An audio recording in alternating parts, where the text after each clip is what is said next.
Enggak. Bismillahirrahmanirrahim. Assalamualaikum warahmatullahi wabarakatuh. Perkenalkan, nama saya Muhammad Al-Ghifari dengan NIM C0111241202 dengan dari kelas A, di mana tujuan saya membuat video ini untuk memenuhi tugas saya yang gagal respon atau gares, di mana tugas saya yang pertama itu menjelaskan mitosis. Mitosis ini terbagi dari tahapnya terbagi jadi 5. Yang pertama itu tahap interfase. Tahap interfase ini tahap di mana sebelum terjadinya pembelahan sel, dan inti selnya ini masih sangat kelihatan jelas seperti pada gambar ini. Dan ini interfase, dia seperti sedang beristirahat, tetapi tidak, dia mengalami metabolisme. Dan tahap kedua itu tahap metafase. Profase, di mana profase ini tahap awal terjadinya pembelahan sel. Dan tahap profase ini pada tahap awalnya hingga tahap tengahnya itu inti selnya dia masih sangat kelihatan jelas. Tetapi pada tahap akhir inti selnya dia sudah tidak kelihatan jelas, tetapi dia membentuk fragmen-fragmen.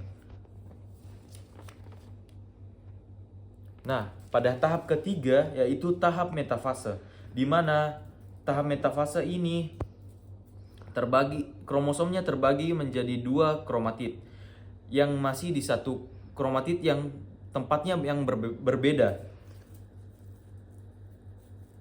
Tempatnya yang berbeda. Dan masih disatukan oleh sentromer, di mana ini kromatidnya seperti masih diikat oleh benang-benang spindle. Dan tahap selanjutnya itu tahap anafase, di mana tahap anafase ini kromatidnya sudah berlawanan arah. Dan kromatidnya sudah berlawanan arah, dan ini tetapi masih diikat oleh benang-benang spindle. Nah, tahap terakhir yaitu tahap telofase.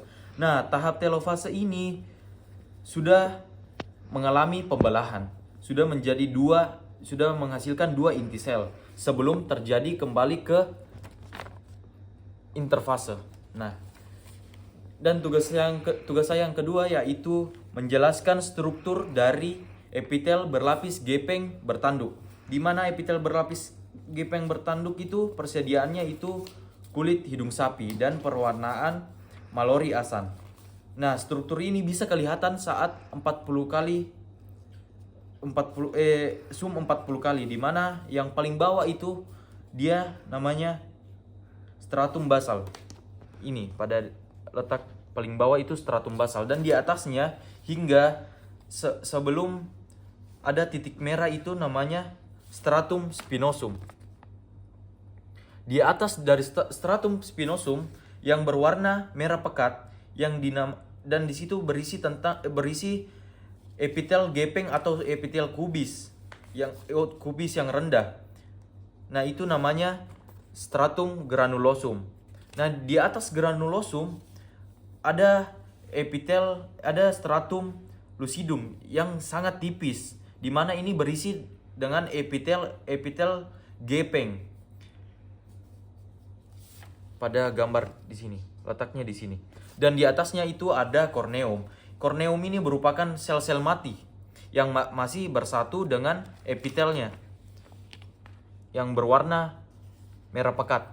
Nah, jika sudah terlepas dari epitelnya, dia namanya stratum disjuntivum.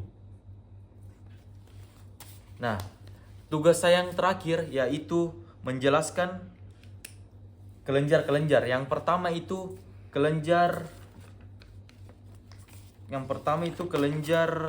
merokrin. Nah, kelenjar merokrin ini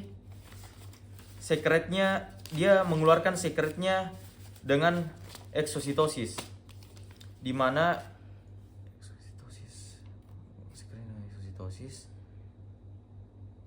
dengan eksositosis tanpa menghilangkan komponen selulernya.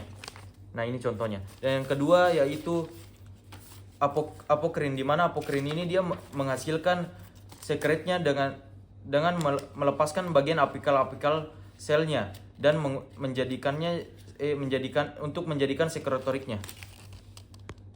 Nah, yang terakhir itu holocrene, di mana holocrene ini yaitu menghasilkan sekretoriknya dengan cara apoptosis dan mengeluarkan sekretoriknya bersamaan dengan keluarnya sel. Nah, contohnya ini. Dan